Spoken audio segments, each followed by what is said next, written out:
Chaque jour, près de 90 000 avions sillonnent le ciel en même temps. Non, ce n'est pas une erreur. 90 000. Et chacun d'entre eux consomme du carburant avec un tel appétit qu'un Boeing 777 sur un vol transatlantique dévore près de 80 000 litres de kérosène en un seul trajet.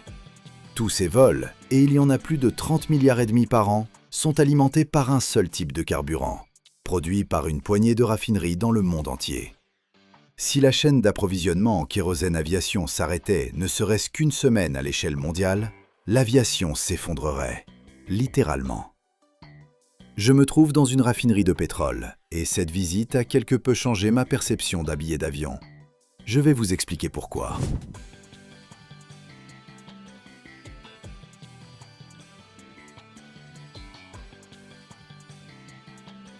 Le kérosène d'aviation, qu'on appelle carburéacteur ou Jet A1, n'est pas qu'un simple liquide dérivé du pétrole. C'est l'un des produits les plus rigoureusement standardisés de toute l'industrie. Son cahier des charges compte des centaines de pages, et si le carburant dévie d'un seul paramètre, il ne finira dans le réservoir d'aucun avion commercial au monde. Dans le domaine du carburant, l'aviation est le contrôleur qualité le plus implacable que vous puissiez rencontrer. Tout commence avec le pétrole brut, et voici le premier point crucial. Tous les pétroles ne se valent pas pour produire du kérosène d'aviation.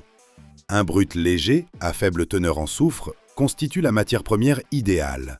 Un brut lourd, disons du Venezuela ou du Canada, sera beaucoup plus difficile à raffiner et donnera un rendement moindre de la fraction recherchée.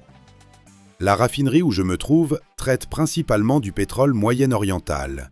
Il offre un meilleur rendement en fraction gazole, à partir de laquelle on fabrique le carburant pour avion. La différence entre les types de brut est tangible.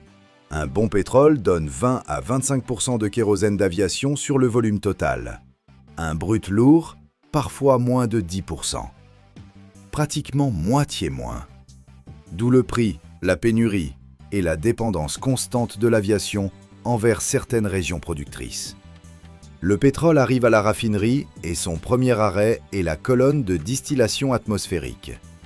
Une tour de 60 à 80 mètres de hauteur, où le brut, chauffé à 360 degrés, est séparé en fractions selon leur température d'ébullition. En bas, le mazout lourd et le bitume. Au milieu, le gazole et la fraction kérosène. En haut, l'essence et les gaz. Le kérosène d'aviation, c'est précisément cette partie médiane qui s'évapore puis se condense à une température bien déterminée.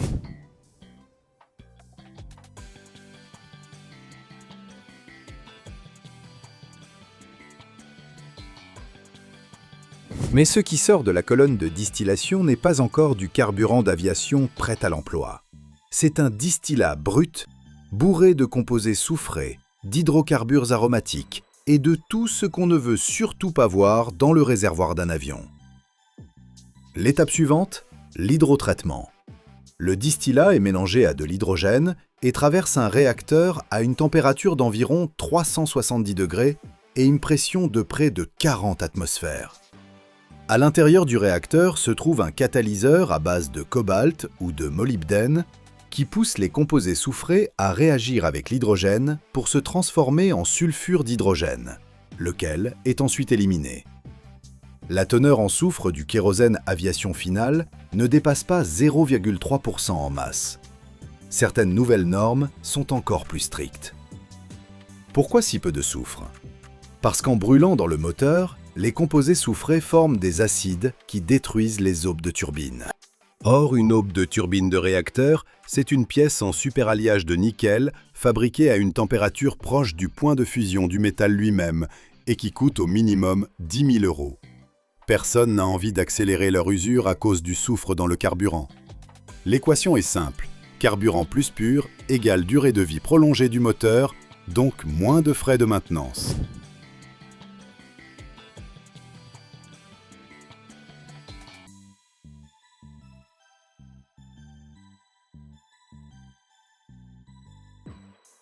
Après purification, le carburant traverse encore plusieurs étapes de séparation hydrostatique pour éliminer les fractions trop légères ou trop lourdes qui se seraient retrouvées au mauvais endroit, Puis vient la partie la plus fascinante, l'ajout des additifs.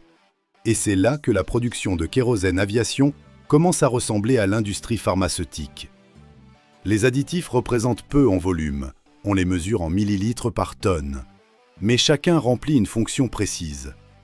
Les antioxydants empêchent le carburant de s'oxyder pendant le stockage et de former des dépôts résineux qui colmatent les filtres à carburant.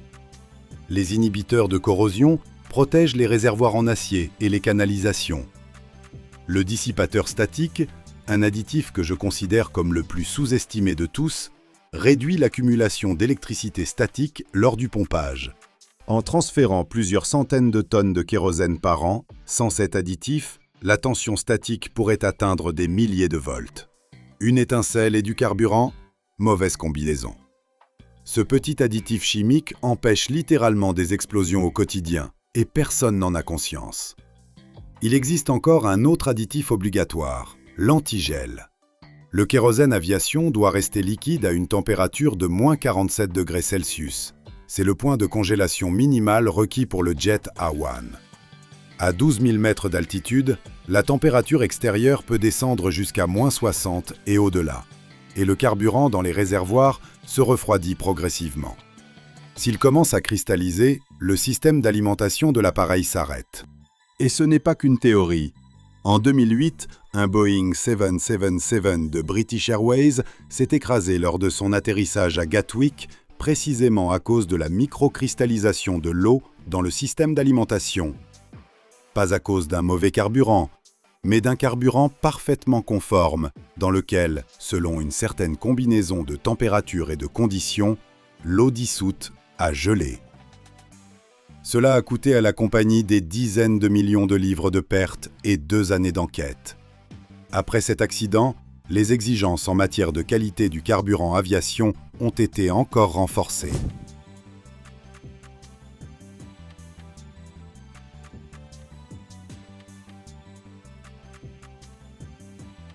Le contrôle qualité dans cette raffinerie constitue un laboratoire à part entière, équipé pour plusieurs millions d'euros. Chaque lot de carburant aviation subit plus de 30 analyses. On vérifie la densité, on vérifie la viscosité. Elle détermine la capacité du carburant à circuler correctement dans les injecteurs du moteur à basse température. On vérifie le point d'éclair. Il doit atteindre au minimum 38 degrés afin que le carburant ne s'enflamme pas au contact d'une étincelle accidentelle dans les conditions normales de stockage aéroportuaire. Le transport présente un risque particulier, la contamination. Le kérosène aviation est acheminé principalement par pipeline, et ces mêmes conduites transportent parfois du gazole, mais à des moments différents, avec un nettoyage rigoureux entre chaque lot. Si des résidus de gazole contaminent le kérosène aviation, le point de congélation se modifie, la stabilité thermique chute. Pour détecter cette contamination croisée, les aéroports disposent d'analyseurs automatiques qui contrôlent le carburant directement dans les réservoirs de stockage, avant qu'il ne soit transféré dans les réservoirs d'un appareil précis. Chaque grand aéroport possède sa propre infrastructure carburant, réservoir, station de pompage, pipeline jusqu'aux aires de stationnement.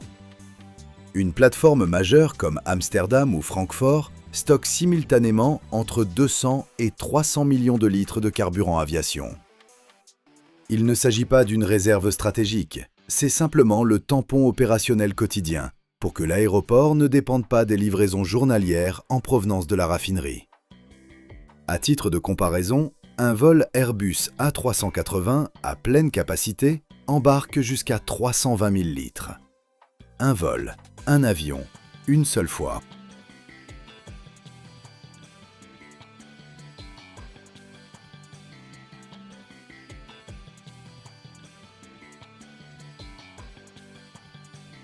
Si je vous disais que chaque litre d'essence contient des traces de vie qui existaient sur Terre il y a des millions d'années, et que sans elles, le monde moderne s'arrêterait tout simplement. Chaque année, l'humanité brûle l'énergie née de plantes préhistoriques, de plancton et de créatures disparues bien avant l'apparition de l'homme. Pourtant, presque personne ne sait comment ce mélange noir et boueux, extrait à des kilomètres de profondeur, se transforme en liquide transparent, capable de faire tourner des milliards de moteurs. À l'intérieur des raffineries se déroulent des processus qui ressemblent à un chaos maîtrisé. Des températures infernales, des pressions qui déchirent le métal et des molécules qu'on brise puis réassemble. Et si vous restez avec nous jusqu'au bout, vous découvrirez quelle étape de la fabrication de l'essence détermine réellement si votre voiture démarrera ou non.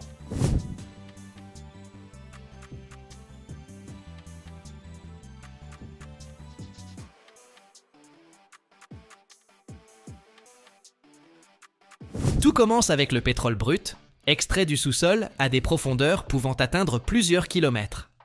Ce pétrole n'est pas une substance homogène, mais un mélange complexe de milliers d'hydrocarbures différents, formés durant des millions d'années à partir de restes d'organismes anciens. Imaginez, les dinosaures, les plantes préhistoriques et le plancton se sont transformés sous l'effet de la pression et de la température, en ce qui fait aujourd'hui tourner notre civilisation moderne. Incroyable, n'est-ce pas? Lorsqu'on l'extrait, le pétrole présente des aspects différents selon le gisement. Il peut être presque noir et épais comme de la mélasse, ou bien plus clair et fluide. Il contient un mélange de molécules de taille variée, depuis de minuscules gaz jusqu'à d'énormes composants lourds. Et la mission d'une raffinerie, c'est justement de séparer tout ce mélange en produits utiles, dont l'essence fait partie.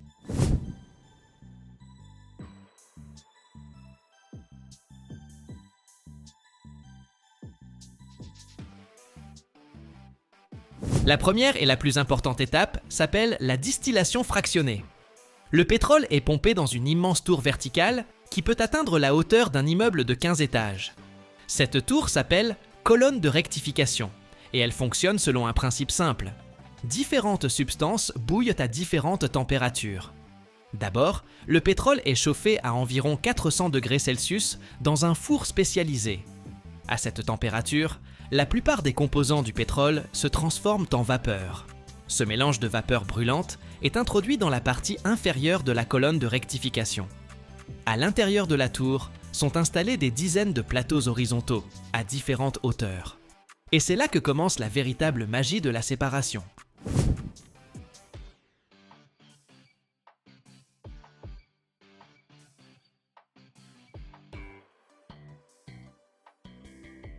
Lorsque la vapeur chaude s'élève dans la colonne, elle se refroidit progressivement. À chaque niveau, la température est légèrement plus basse que celle du précédent. Les molécules lourdes, dont les points d'ébullition sont élevés, se condensent les premières, en bas de la colonne, là où il fait encore très chaud. Les molécules plus légères continuent de monter jusqu'à atteindre le niveau correspondant à leur température de condensation. Elles s'y transforment alors en liquide et sont recueillies sur les plateaux appropriés. Les gaz les plus légers, comme le propane et le butane, traversent toute la tour et sortent par le sommet à des températures voisines de 30 degrés.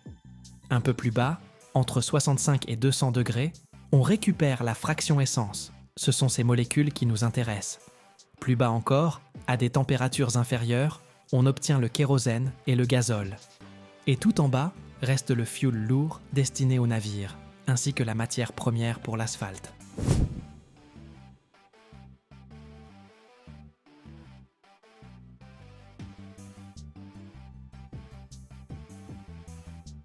Mais voici le hic. Si l'on se contente de fractionner le pétrole brut, on n'obtient pas beaucoup d'essence, environ 15 ou 20% du volume total.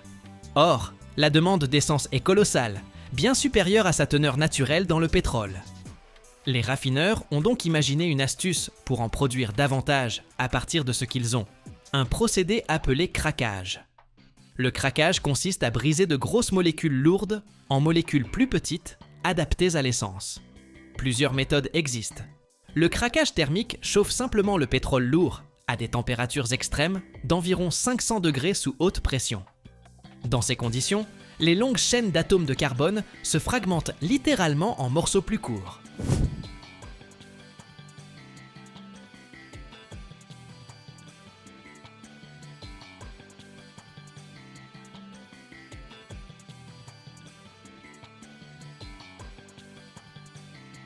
Une méthode encore plus efficace, le craquage catalytique. On utilise ici des substances spéciales, les catalyseurs, généralement des aluminosilicates, qui accélèrent les réactions chimiques sans avoir à chauffer à des températures aussi folles. On mélange le pétrole lourd avec une poudre chaude de catalyseur à des températures proches de 1000 degrés, et les molécules se scindent bien plus rapidement et efficacement. Après la réaction, le catalyseur est régénéré et réutilisé encore et encore. Il existe également l'hydrocraquage, où l'on ajoute, outre la haute température et le catalyseur, de l'hydrogène sous pression, jusqu'à 1 tonne, voire 1,5 tonnes par pouce carré. L'hydrogène aide à nettoyer les molécules en éliminant le soufre et l'azote, qui peuvent être nocifs. Ce procédé donne l'essence la plus pure et de la meilleure qualité.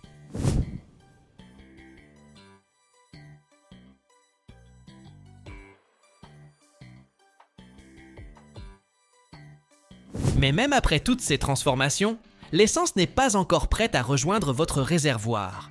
Il faut améliorer ses propriétés par des procédés appelés reformage et alkylation.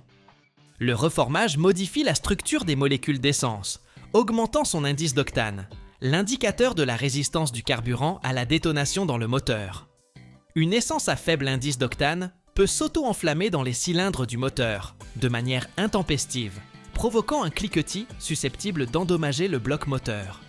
Lors du reformage, les molécules d'essence traversent une série de réacteurs équipés de catalyseurs au platine à une température avoisinant les 500 degrés.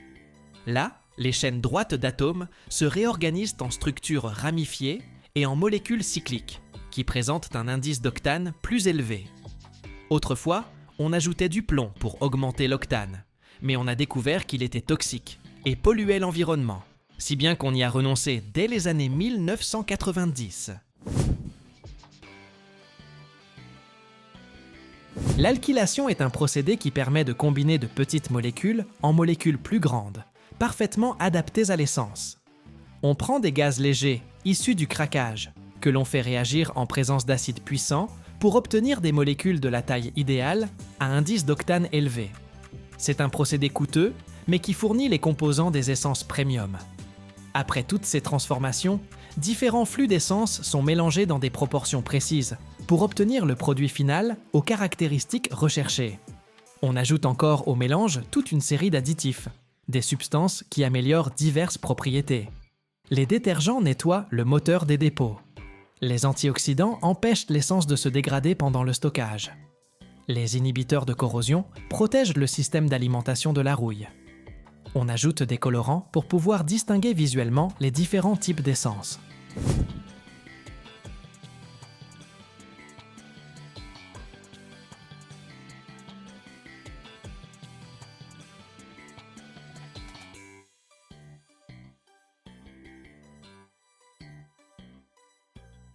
Dans de nombreux pays, on ajoute obligatoirement de l'éthanol à l'essence, un alcool fabriqué à partir de maïs ou de canne à sucre. Il représente généralement 10% du volume, parfois davantage. L'éthanol augmente l'indice d'octane et est considéré comme plus écologique, car il provient de sources renouvelables. Bien que l'on débatte encore de ses véritables bénéfices environnementaux, compte tenu de toute l'énergie dépensée pour cultiver la matière première. Il est intéressant de noter qu'à partir d'un baril de pétrole brut de 160 litres, on obtient environ 20 litres d'essence, auxquels s'ajoutent le diesel, le kérosène, les lubrifiants et d'autres produits. Rien ne se perd, même les gaz produits au cours du processus sont brûlés pour chauffer la raffinerie elle-même ou transformés en d'autres substances utiles.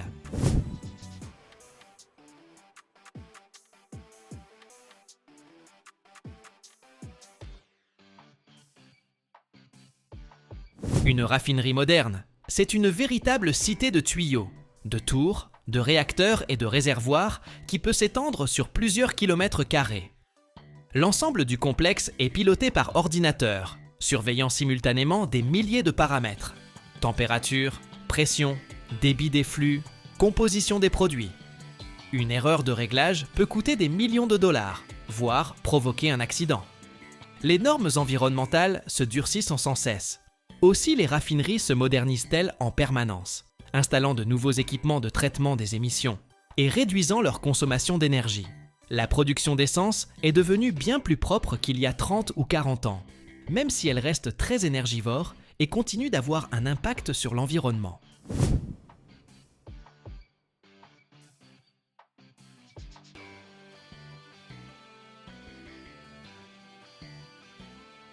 Tout ce système complexe existe pour une seule raison, vous permettre de vous arrêter à une station-service, d'insérer le pistolet dans votre réservoir et de faire le plein en quelques minutes. Derrière ces quelques minutes se cachent des géologues qui cherchent le pétrole, des ingénieurs qui conçoivent les puits et les raffineries, des chimistes qui développent les catalyseurs et les additifs, des techniciens qui assurent le bon fonctionnement des équipements, des chauffeurs qui livrent le carburant. Une industrie mondiale qui fonctionne 24 heures sur 24 pour que le monde continue d'avancer. Et même si l'on parle beaucoup aujourd'hui de voitures électriques et d'énergie renouvelable, l'essence restera encore longtemps le carburant principal pour des milliards de véhicules à travers le monde. C'est le fruit d'un siècle de réflexion technique, de recherche chimique et d'innovation technologique. La transformation d'une matière organique millénaire en énergie moderne.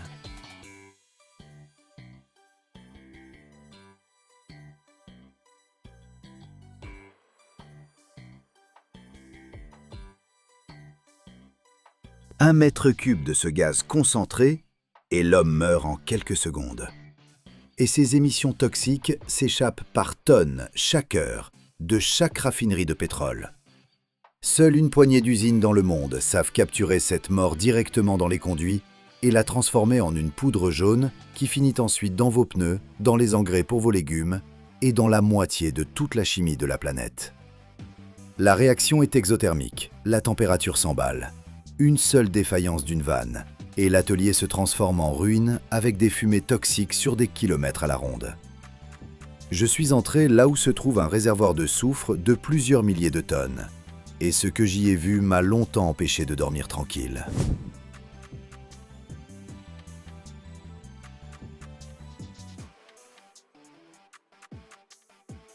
À l'échelle mondiale, plus de 90% de tout le soufre élémentaire recherché par l'industrie est récupéré précisément à partir de gaz soufré dans les complexes pétrochimiques et les usines de traitement du gaz. Cela représente des dizaines de tonnes de dollars par an, arrachés à ce qui autrefois était rejeté dans l'atmosphère. Tout commence avec le gaz, sulfure d'hydrogène ou autres composés soufrés qui arrivent au complexe pétrochimique.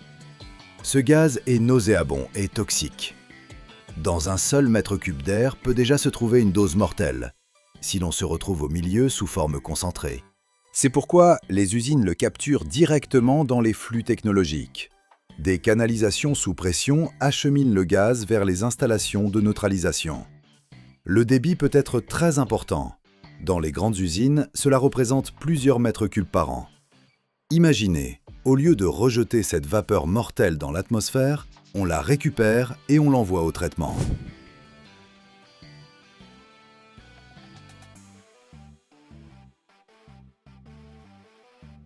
La première étape consiste à purifier le gaz de ses impuretés. La pureté de la matière première initiale est essentielle, car les impuretés peuvent obstruer les catalyseurs ou provoquer des explosions. Le gaz traverse des filtres et subit un refroidissement. La température chute à quelques degrés Celsius pour faire précipiter les fractions liquides.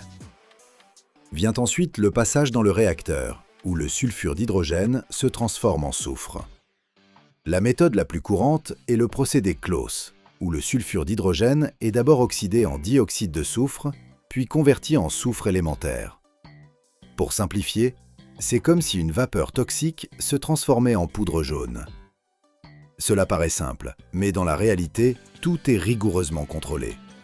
La pression dans les réacteurs atteint plusieurs dizaines de kilopascals. La température est calibrée avec précision. Et l'ensemble du processus s'effectue sous la surveillance d'ordinateurs et d'opérateurs.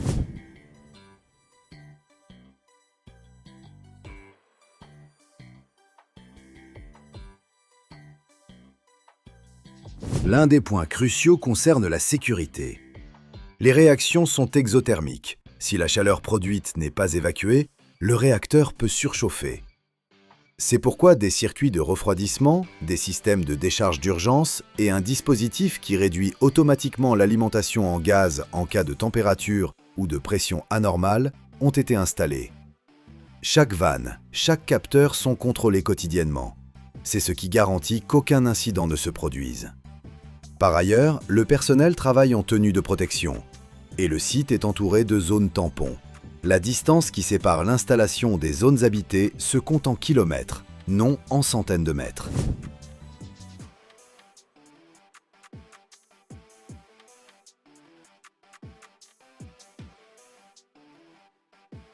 Après transformation en soufre liquide ou solide, il faut le séparer des gaz et des liquides de lavage.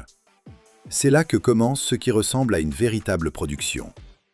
Le soufre est refroidi, se solidifie et s'accumule en grosses masses. On le broie ensuite et on le tamise à travers des cribles, en éliminant les gros morceaux et les impuretés. Le produit fini se présente sous forme de granulés ou de poudre calibrée, généralement entre 1/10 et 2 mm. Dans les grandes usines, la production quotidienne peut atteindre des milliers de tonnes. C'est un indicateur crucial, car le transport du soufre est une toute autre affaire, non sans risque. La poudre s'envole et les gros blocs sont lourds et coûteux à acheminer.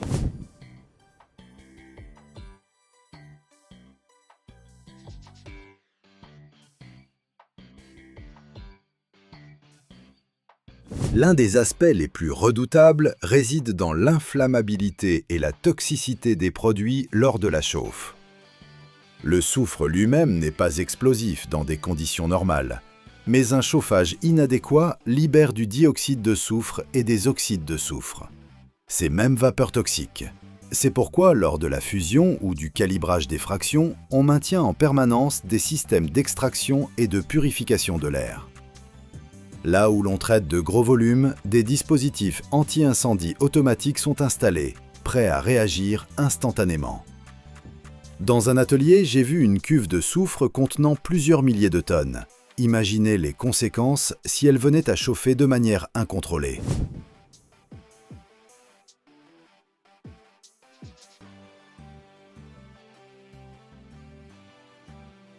Une autre raison qui rend ces usines si rares, c'est la complexité du contrôle qualité. Le soufre destiné à l'agriculture possède des propriétés différentes de celui qui sera utilisé pour la fabrication d'acide sulfurique ou de produits en caoutchouc. Il faut donc réguler avec précision la température de cristallisation, l'élimination des impuretés et la taille des fractions. Le laboratoire analyse en permanence des échantillons. Composition chimique, point de fusion, teneur en impuretés. Tout cela par plusieurs méthodes, notamment par chromatographie en phase gazeuse. Si la qualité ne répond pas aux normes, le lot est soit refondu, soit envoyé à l'élimination. Les pertes sont colossales.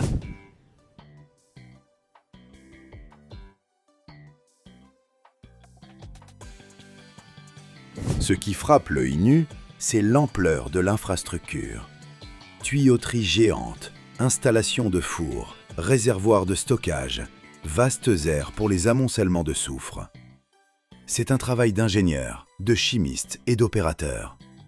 Seules quelques entreprises au monde possèdent à la fois la technologie et les ressources pour mener ces opérations de manière sûre et économiquement viable.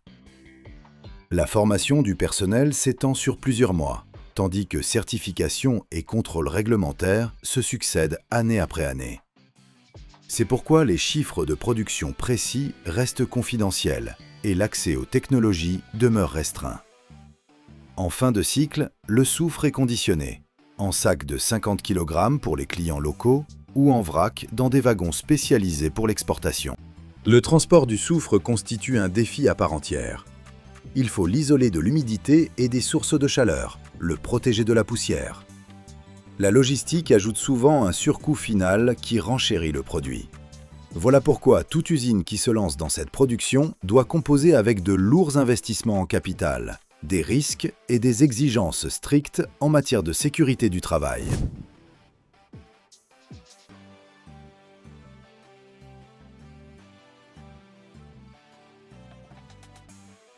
Plus de la moitié du soufre existant dans le monde sous forme de produits finis est destiné à la fabrication d'acide sulfurique, l'un des composants chimiques sans lesquels l'industrie moderne ne pourrait même pas fonctionner partiellement. Étroitement lié à cela, le soufre poursuit son chemin vers l'industrie du caoutchouc, où il joue le rôle d'agent de liaison lors de la vulcanisation du caoutchouc. C'est précisément lui qui détermine la solidité de la gomme des pneumatiques. Chaque pneu qui roule sur nos routes contient du soufre, qui, autrefois, provenait d'un gaz semblable à un poison. Par ailleurs, une grande partie du soufre est utilisée dans l'industrie chimique pour la production de divers sels, réactifs, produits colorés, peintures et plastiques. Autre domaine d'envergure, l'agriculture, où le soufre entre dans la composition des engrais et des fongicides, protégeant les récoltes contre les champignons et aidant les plantes à mieux assimiler d'autres nutriments. Autrement dit, nous nous trouvons au cœur d'une chaîne qui commence par un gaz toxique dans une usine, se transforme en poudre jaune ou en granulés, puis apparaît soudainement dans nos engrais pour légumes, les pneus de nos voitures et les réactions chimiques produisant toutes sortes d'applications. Des engrais minéraux aux peintures et plastiques. D'un côté, il est étonnant qu'une seule et même substance, à l'origine d'un problème écologique, devienne partie intégrante de pratiquement chaque secteur industriel. De l'autre, cela montre à quel point la production, les transports et l'agriculture sont étroitement liés à l'échelle mondiale.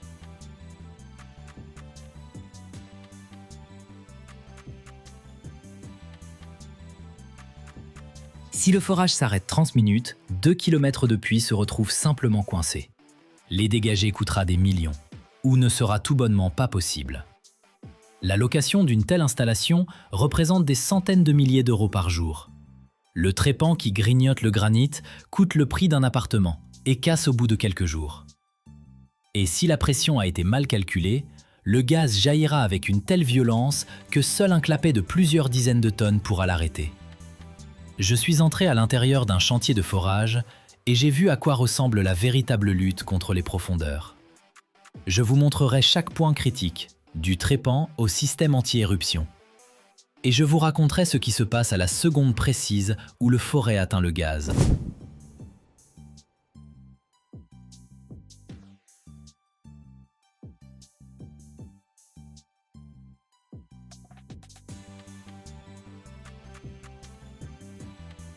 Je me tiens à côté de la tour de forage, et elle ressemble à un immeuble de plusieurs étages fait d'acier. Sa hauteur, environ 40 mètres. Tout en haut, un système de poulies et de câbles actionne sans relâche les tiges de forage, les montants et les descendants. Chaque tige pèse plusieurs centaines de kilos. On les assemble l'une après l'autre, et toute cette chaîne métallique s'enfonce progressivement dans le sol. Lorsque la profondeur atteint plusieurs kilomètres, le poids total de la colonne de tige peut dépasser les 200 tonnes. Le forage commence dans un calme relatif. Les premières dizaines de mètres se franchissent rapidement. Le trépan broie littéralement la terre et les roches tambrent. Mais plus on descend, plus cela se complique. À quelques centaines de mètres de profondeur, la température commence à grimper. À plusieurs kilomètres sous terre, elle peut dépasser 150 degrés. Et ce n'est pas seulement un problème pour les hommes. La chaleur fait surchauffer l'équipement, use plus vite les têtes de forage et le métal se dilate.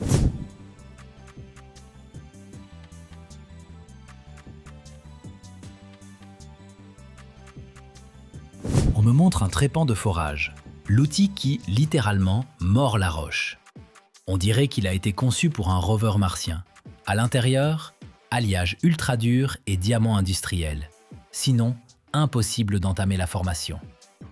Certains trépans coûtent le prix d'un appartement en centre-ville. Et le plus drôle, parfois, ils cassent au bout de quelques jours. Pendant que le trépan tourne en profondeur, on pompe en continu la boue de forage. C'est un fluide très épais qui rappelle un kéfir sale. Il est propulsé sous haute pression par des pompes à travers toute la colonne de tige. Il descend, refroidit le trépan, évacue les débris de roche et remonte avec les fragments. Ici, même les déchets sont fascinants. Les géologues lisent littéralement ces morceaux de pierre comme l'histoire de la planète.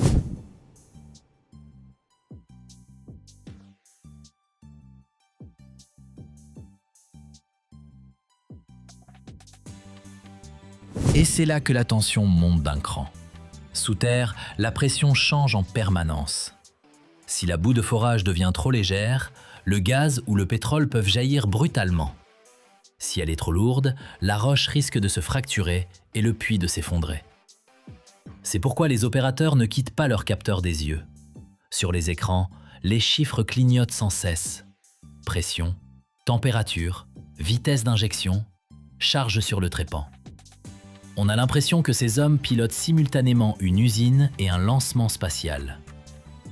On me conduit maintenant vers le véritable cœur de toute la plateforme de forage, le système de traitement de la boue. Ici, le vacarme est tel que vos propres pensées semblent un murmure lointain. Tout vibre, tremble et menace de vous arracher les plombages. Vous voyez remonter du puits une véritable bouillie noirâtre. C'est la boue de forage, qui revient tout juste de 500 mètres de profondeur. Elle est chaude, elle sent la chimie et elle est littéralement bourrée de débris rocheux que les dents d'acier du trépan viennent de broyer. C'est le sang vital du puits, et si elle cesse de circuler ou se charge de déchets, toute cette coûteuse machinerie se transforme en cercueil d'acier enfoui sous terre.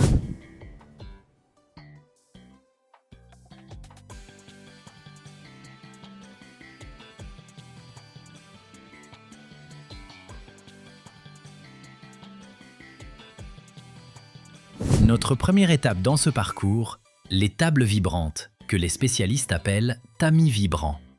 Observez ces grilles. Elles tremblent à une vitesse telle que l'eau à leur surface se transforme en fine brume. Ces installations séparent les gros morceaux de roche, ce qui fut autrefois du granit ou du calcaire massif.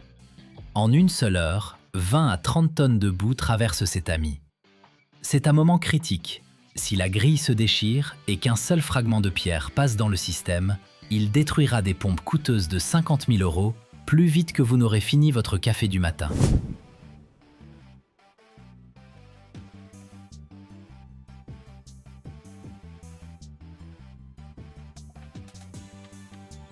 Ensuite, ce flux boueux arrive dans les centrifugeuses. Vous voyez ces tambours qui tournent à 3000 tours par minute ? Ici, c'est de la physique pure. Les particules lourdes de sable et d'argile sont plaquées contre les parois par la force centrifuge et expulsées, tandis que le liquide propre reste à l'intérieur. En 24 heures, des centaines de tonnes de ce mélange passent à travers ce système. C'est un processus d'une intensité incroyable, car la solution doit devenir parfaitement pure pour redescendre lubrifier le trépan en grande profondeur. Parlons maintenant du conflit principal et du pire cauchemar de tout foreur, l'arrêt du processus. Si le système de nettoyage s'immobilise ne serait-ce que 30 minutes, les débris rocheux à l'intérieur du puits commencent à sédimenter et coincent tout simplement la colonne de forage. C'est ce qu'on appelle le coincement. Pour dégager ce métal prisonnier, il faut parfois dépenser des millions d'euros, voire abandonner complètement le puits et tout recommencer à zéro. Voilà pourquoi ces machines fonctionnent sans interruption, 24 heures sur 24, sans pause déjeuner ni temps de sommeil. Nous sommes dans un lieu où chaque seconde de vibration économise des milliers de billets dans la poche du propriétaire. C'est un travail très sale, bruyant, mais d'une finesse technologique remarquable, où le métal et la chimie sauvent le projet de la ruine financière.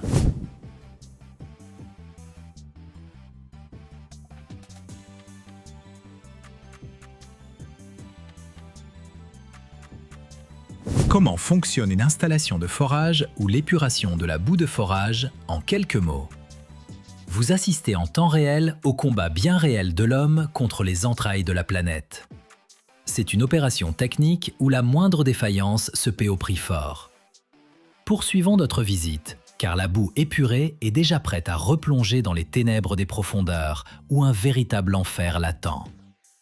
Autre chose qui m'a véritablement frappé, la lenteur parfois du forage.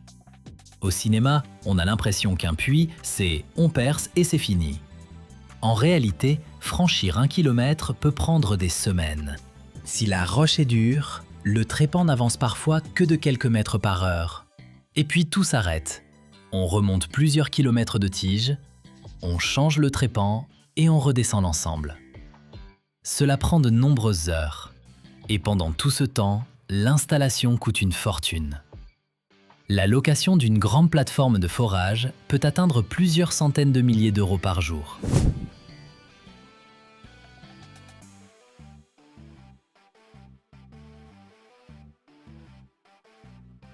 Lorsque le puits s'approfondit, ses parois doivent être consolidées. On y descend des tubes d'acier de gros diamètre, et l'espace entre le tube et la roche est comblé de ciment. Sans cela, le puits serait tout simplement écrasé par la pression des strates. En substance, on construit sous terre une structure multicouche d'acier et de béton seulement à la verticale et à plusieurs kilomètres de profondeur. Le moment le plus dangereux, c'est quand le trépan atteint la poche de gaz. Là, tout le monde se déplace très vite, mais sans panique. Si la pression a été mal calculée, une éruption peut se produire. Le gaz et les fluides jaillissent vers la surface avec une force démente. C'est précisément pour cette raison que les plateformes de forage sont équipées d'énormes dispositifs anti-éruption, des vannes métalliques pesant des dizaines de tonnes.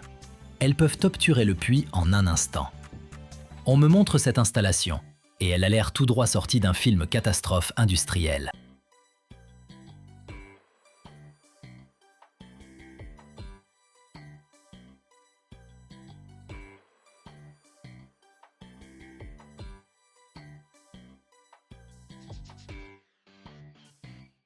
Au milieu de la mer se dresse un monstre d'acier de 30 000 tonnes, plus lourd que 4 tours Eiffel. Pendant 30 ans, il a pompé du pétrole sous les fonds marins. Et maintenant, il faut le retirer, complètement, jusqu'au dernier boulon, sans laisser la moindre trace. Imaginez, des dizaines de puits forés sur des kilomètres de profondeur sous les fonds marins. Une structure haute comme un gratte-ciel au-dessus de l'eau. Et tout cela doit être scellé, découpé de ses fondations et ramené à terre. La plus grande grue de la planète soulève la plateforme comme un jouet. Des mâchoires hydrauliques sectionnent des poutres d'acier d'un demi-mètre d'épaisseur comme de simples branches mortes. Quant à certains géants, on les coule délibérément au fond de l'océan. Et ils deviennent un refuge pour des millions de poissons. C'est le démantèlement le plus complexe de l'histoire de l'ingénierie.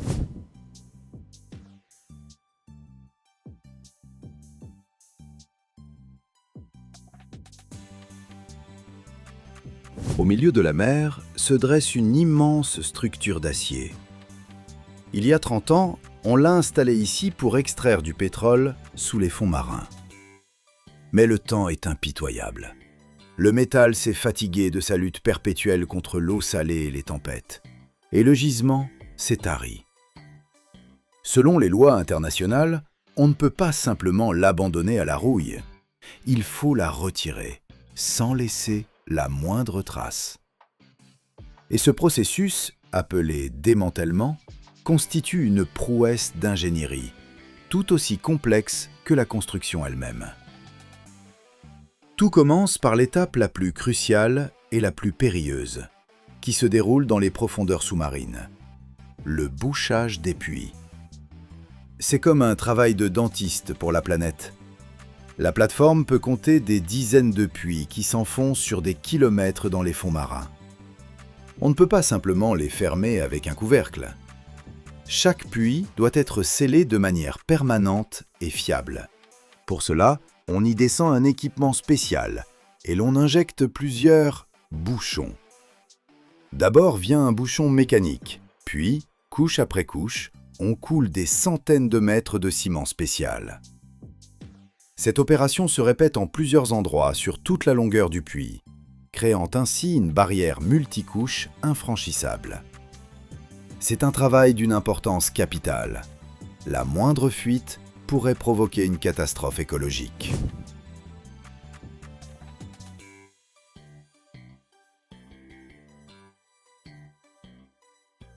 Lorsque tous les puits sont hermétiquement scellés, une équipe de nettoyeurs débarque sur la plateforme. En 30 ans, des tonnes d'équipements, de tuyauterie et bien sûr, de résidus pétroliers et autres produits chimiques se sont accumulés ici. Tout cela doit être méticuleusement nettoyé et évacué. Vient ensuite le temps de la détoxification de la partie immergée. Au fil des décennies, la base de la plateforme, appelée structure porteuse ou jacket, s'est couverte d'un véritable écosystème. Des tonnes de coquillages, d'algues et de coraux. Tout est décapé à l'aide de puissants jets d'eau sous haute pression. Et voilà, lorsque la plateforme est propre et sécurisée, l'heure du grand déménagement a sonné. Comment extraire de la mer une structure pesant 20 à 30 000 tonnes? Il existe deux scénarios principaux. Le premier, le plus spectaculaire, consiste en un démantèlement par levage unique. Sur site arrive alors l'un des plus grands navires au monde, une grue flottante géante. C'est une véritable montagne flottante, dotée de flèches hautes comme des gratte-ciel, capable de soulever plus de 40 000 tonnes. Imaginez, cette machine peut soulever 20 000 voitures en même temps.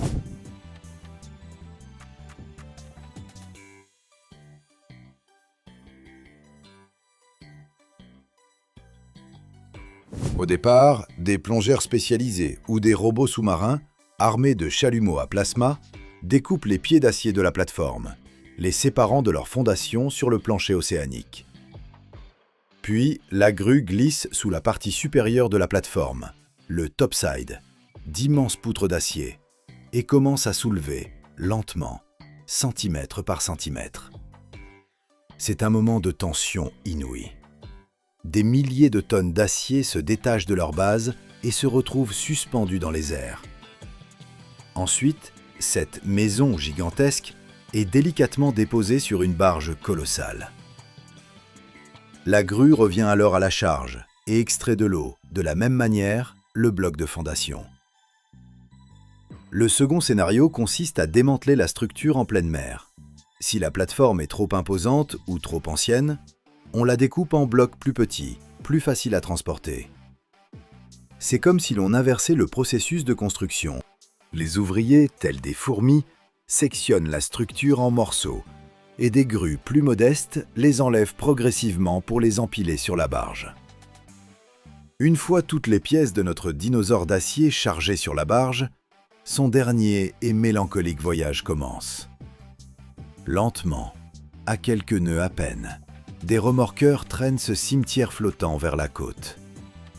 Ce convoi navigue parfois pendant des semaines, parcourant des milliers de kilomètres jusqu'à un port spécialisé. Un cimetière de plateformes pétrolières. De tels chantiers existent au Royaume-Uni, en Norvège, aux États-Unis. Ce sont d'immenses complexes industriels où les géants d'acier trouvent leur fin.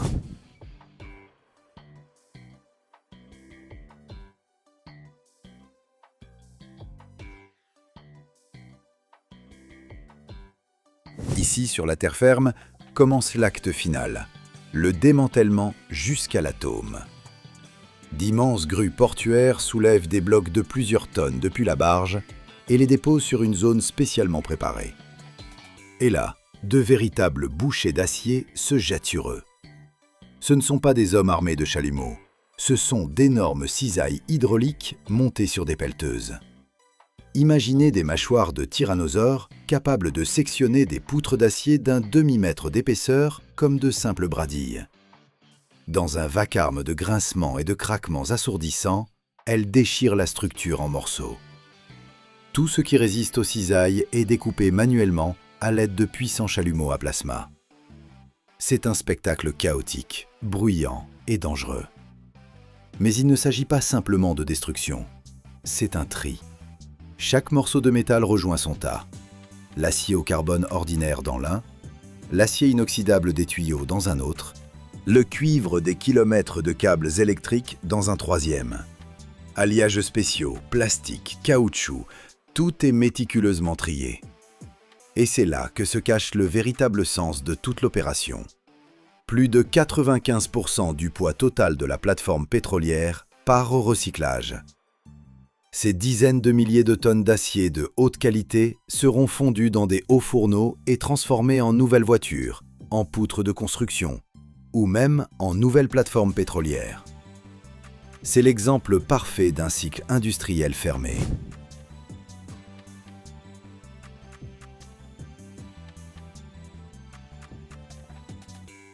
Mais parfois, l'histoire se termine autrement. Il existe un programme appelé Rigs to Reefs, littéralement plateforme en récif. Si la partie immergée de la plateforme, la jaquette, est parfaitement nettoyée et sans danger, on ne la remonte pas.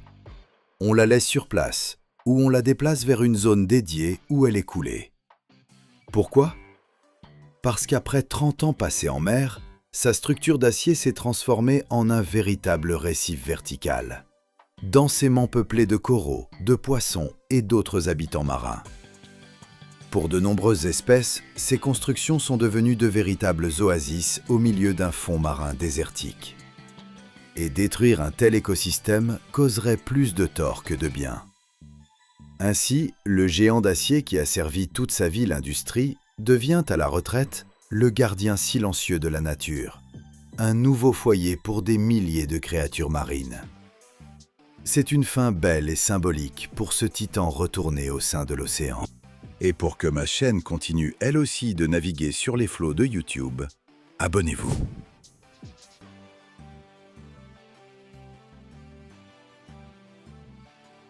Chaque année, dans notre monde, entre 100 et 150 plateformes pétrolières offshore sont mises hors service et démantelées. Le poids total de l'acier recyclé provenant d'une seule grande plateforme peut atteindre 20 à 30 000 tonnes. C'est le poids de 3 à 4 tours Eiffel. Le coût du démantèlement d'une unique plateforme en eau profonde représente une somme astronomique, pouvant dépasser 100 millions de dollars. Et dans le cadre du programme Plateforme en récif, rien que dans le golfe du Mexique, plus de 500 anciennes structures de soutien ont été transformées en récifs artificiels, devenant ainsi le refuge de millions de poissons et un site prisé des plongeurs. La preuve que même après leur mise hors service, ces géants peuvent encore servir.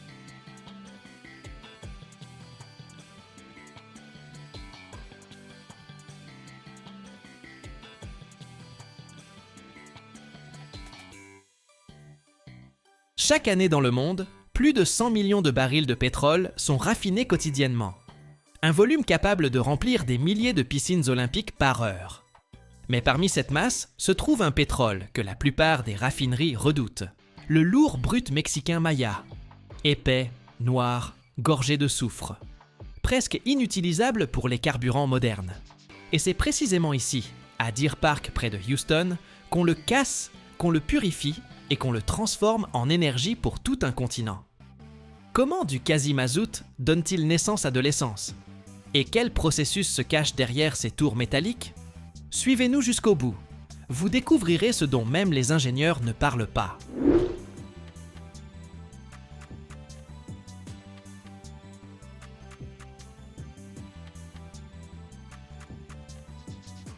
Aujourd'hui, nous voici sur l'un des sites industriels les plus puissants d'Amérique du Nord, la raffinerie Deer Park.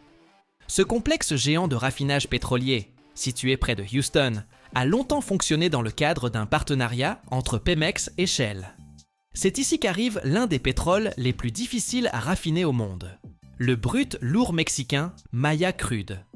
Noir, épais, visqueux, semblable à du mazout chauffé, il paraît presque inutilisable pour produire de l'essence. Pourtant, c'est ici même qu'on apprend à le rééduquer. De loin, la raffinerie ressemble à une ville de métal. Des dizaines de tours, de tuyaux, de réservoirs et de plateformes s'étendent sur des centaines de mètres dans toutes les directions. Les colonnes de distillation les plus hautes atteignent environ 60 mètres, soit l'équivalent d'un immeuble de 20 étages, rempli non d'appartements, mais de pétrole en ébullition. Tout autour règne le bruit incessant des pompes, la vapeur, l'odeur des hydrocarbures et la lueur des torchères où l'on brûle les gaz excédentaires.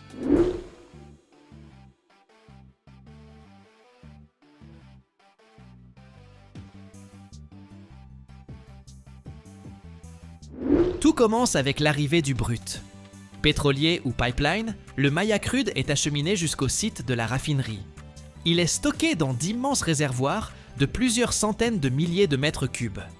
C'est là qu'on le maintient au chaud et qu'on le prépare pour la première étape, la distillation atmosphérique. Le brut est pompé dans une colonne de grande hauteur et chauffé à une température d'environ 350 degrés Celsius. À l'intérieur, il commence à s'évaporer et les différentes fractions montent à des niveaux distincts. Les gaz légers et les composants de l'essence s'élèvent vers le haut. Les plus lourds restent en bas. C'est une séparation de base, mais pour un brut mexicain aussi lourd, ce n'est que le début du processus. Le problème principal du Maya crude, ce sont ses molécules. Elles sont longues, lourdes, complexes, riches en carbone et en soufre. Sous cette forme, elles brûlent mal et ne conviennent pas aux carburants modernes.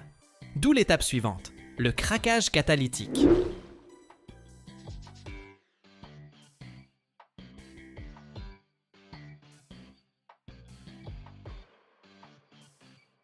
Après la distillation primaire, les résidus sont dirigés vers des réacteurs spéciaux où s'opère le craquage des molécules. La température y atteint 500 degrés et la pression des dizaines de bars. À l'intérieur circule un catalyseur pulvérulent, semblable à du sable fin. Il est en mouvement constant avec les vapeurs de pétrole. Dans ces conditions, les longues chaînes d'hydrocarbures commencent à se fragmenter en chaînes plus courtes. Ce qui était un fioul lourd se transforme progressivement en composants d'essence, de gazole et de carburant aviation. Le processus est continu. Le catalyseur s'use, se régénère, se réactive et retourne dans le réacteur. Après le craquage, le carburant est loin d'être prêt. Le pétrole mexicain contient énormément de soufre. C'est précisément lui qui rend le carburant sale, toxique et nocif pour les moteurs comme pour l'environnement. L'étape clé suivante est donc l'hydrotraitement.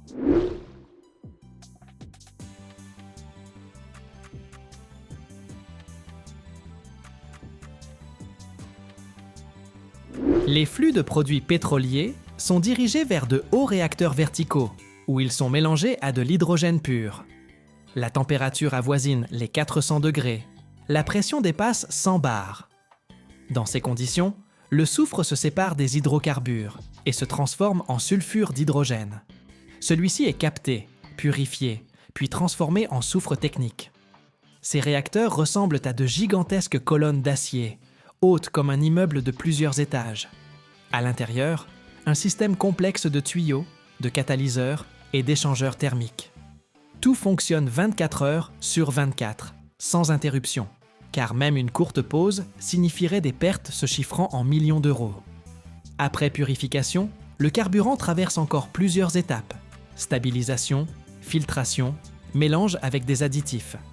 Chaque type d'essence ou de gazole obéit à sa propre formule précise. Des systèmes informatiques contrôlent la composition du mélange, l'indice d'octane, la volatilité et la température d'inflammation, avec une précision à une fraction de pourcent près.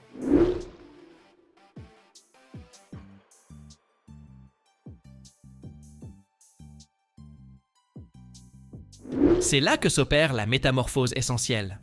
Ce qui entre dans la raffinerie sous forme de liquide noir, visqueux et lourd, en ressort transparent, clair et volatile. Il s'enflamme facilement, brûle de façon homogène et répond aux normes environnementales européennes et américaines. Chaque jour, des centaines de milliers de barils de pétrole transitent par ce complexe. Cela représente des millions de litres de carburant qui partent ensuite par pipeline, train et camions-citernes à travers tout le continent. Chaque litre est le fruit de dizaines de réactions chimiques, de centaines de pompes et de milliers de capteurs. Le plus fascinant dans cette histoire, c'est le contraste. À l'entrée, la raffinerie reçoit un produit qui ressemble à un problème. Épais, lourd, saturé d'impuretés. À la sortie, apparaît une ressource sans laquelle le monde moderne ne pourrait fonctionner. Autoroutes, lignes aériennes, logistique, villes. Tout commence ici, au milieu du métal, de la vapeur et de la haute pression.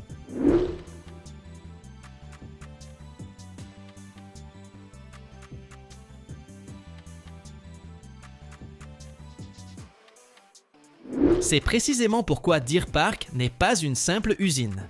C'est une immense fabrique de transformation, où l'ingénierie, la chimie et la rigueur modifient chaque jour les propriétés de la matière. Et chaque fois que vous faites le plein, quelque part au Texas, cette chaîne complexe a déjà œuvré pour transformer du pétrole brut mexicain en carburant léger, qui propulse votre avancée. Et pour faire avancer ma propre chaîne, j'ai besoin de votre abonnement. Le réseau mondial des raffineries pétrolières constitue l'un des plus vastes réseaux industriels de la planète. Au début des années 2020, plus de 700 grandes raffineries sont en activité dans le monde, avec une capacité cumulée dépassant 100 millions de barils par jour, soit environ 15 millions de tonnes de pétrole brut quotidiennement. Près de 20% de l'ensemble du raffinage revient aux États-Unis, qui demeure le premier centre mondial de raffinage pétrolier.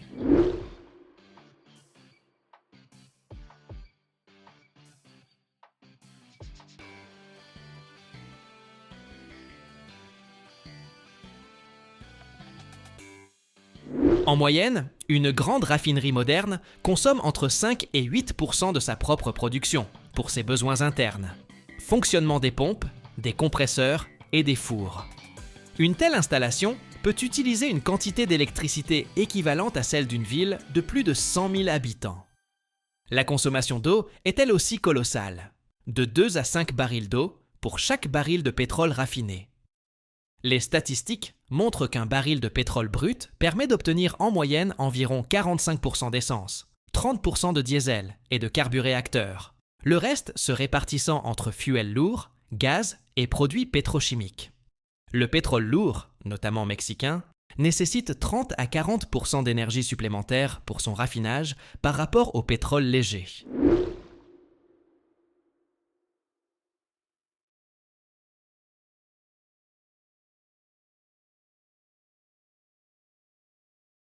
Selon les organisations énergétiques internationales, les pays de l'OPEP exportent chaque année plus de 2 milliards de barils de pétrole brut destinés au raffinage dans des installations étrangères. Par ailleurs, plus de 60% des capacités mondiales de raffinage ont été construites après 1990, ce qui témoigne du renouvellement constant du secteur.